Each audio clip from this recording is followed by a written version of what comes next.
何にも映ってない真っ白な画面を見るってことができないんです。あれってもうなんかお坊さんがチーンってやってね、なんかボイドの中に入っていくみたいな世界だから、ここ真っ白なのを2時間見続けるの難しいですよ。この辺がグレーになってきたりとか、もやもやしてきたりとかして。でもすごいなと思うのは、私の画面この辺グレーになってくると、右下をちゃんと白にしろとかって言ってくるの、先生が。先生人の画面見えるのよ。すごくですね。計測器をつけてるわけじゃないんですよね。もちろんですよ。だからここを分割するんですよ。人の画面を貼り付ける。全部。だから10人いたら10等分して、10人分の画面全部見てる。すごい。そういうこともできる。それぞれの人たちがイメージをして見てる世界ですよね。それを先生が共有できるんですね、そこのイメージを。だって、PC って思ってください。連動させようと思ったらできるじゃないですか。ね。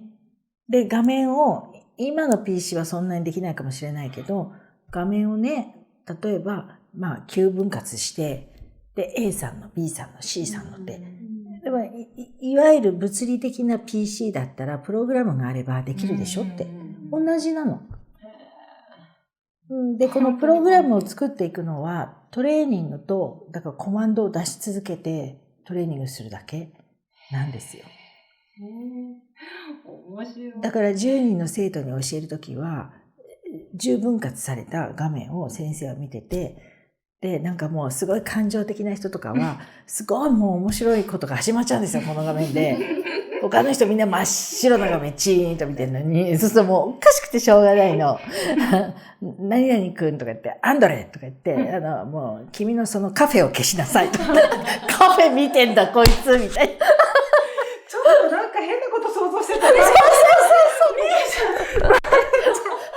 でもね、外人面白いから、割と平気なんだよね。君はそのミニスカートの女の子を消しなさいとか言われて。おかしいな。想像するなと言われるほどそういう想像したくなっちゃうよね。そうそう、瞑想しようとすると、もう普段何も考えてない人がものすごいいろんなこと考えたりするのと、全く同じなんですよ。で、制御できないんですね。で、その人たちはやっぱり次の段階には上がれないんですよ。そうなんです。で、そこまでいかなくても、白い画面にずーっとなんかね、バッタがよく、ぴょんぴょん飛んでたりすると、バッタを消せとか、蝶を消せとかみんな言われてて、いろんなもんみんな見てるの。すごい。でもじゃあその先生って、通常普通の時から、その辺歩いてる人たちが、今これを見てるなとか、あれ見てるなということも結局最終段階に上り詰めていく人たちってすごくスピリチュアルなので、人のことを盗み見るようなことは絶対にしないです。絶対しません。勝手に人のリーディングをするようなことは全くしないです。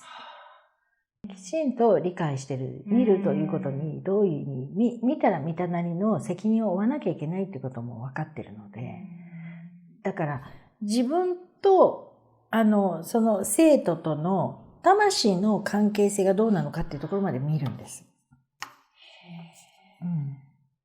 で、見た結果、ロシアの本校だったら、担当は自分じゃなくてこの先生だよって言ってチェンジしたりってこともあるらしい。でも日本に来てくれる先生はそんないなかったので、そう。だからね、一回は私が先生を呼んで、やっていただいたんですよ、皆さんに。だけど、時期尚早だなと思いました。無理だな、これはって。日本人って普段あんまり感情表現ができていないので、逆にこもってるんですよ、感情が。だから白い画面がそれこそ見てられなくて、もういろんなものが出てきちゃう。日々のカット。もういろんなものが出てきちゃって、もうね、なんかテレビドラマみたいなことになってる。画面が。先生をお手上げみたいな感じですよね。だからもう、事前に先生が、もうテストって言っていいかどうかわかんないけども、書類選考をして、この人は無理。書類の段階で。っていうことをしないとクラスにならないって。でもね、やっぱり、生まれつき脳性麻痺で本当に緊張が解けなくてずっとこうやっているお子さんとか、あと全盲のお子さんだったり、歩けないって、もう二度と歩けるようにならないよなんて言われた方とか、あと40歳過ぎて、糖尿病で眼球が壊死してしまって、で、両目眼球義眼にして、それでも360度方向全部見えるので、人の手を借りずにどこへでも行くことができるし、で、その方はすごく協力的なので、絵はがきを見せて、その絵はがきと同じものを描いてくださいって言っても、きれいに同じように描くんですよ。義眼ですよ、両方。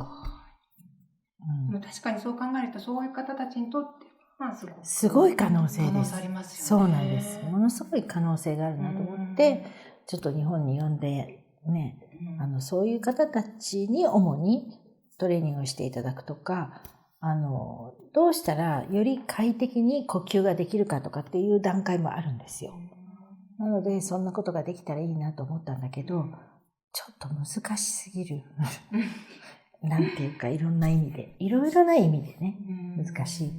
で、やっぱり先生たちも社会体制があまりに違うでしょ、この日本のこの資本主義経済国家と、今のロシアの状況かなり違うので、なかなかね、こちらもこうお呼びしてもなんかこう難しい面が出てきたりっていうことは、私の時はね、本当にありがたいことに何にもなかったんですけど、よその会社がね、かなり大きい会社が先生たち呼んだりした時はいろんなことが起きたみたいなのね。で、本当に私たちはすごくうまくいって、先生たちとも仲良くできて、すごい楽しかったんですけど、だけど、やっぱりこれどんどん波及させようってなると、やっぱりいろんな問題が起きてくるだろうなと思ったので、そこで一応やめたんですけどね。そういうのがクリアできるような世の中になるといいですね。いいですね。本当そうですね。そう思います。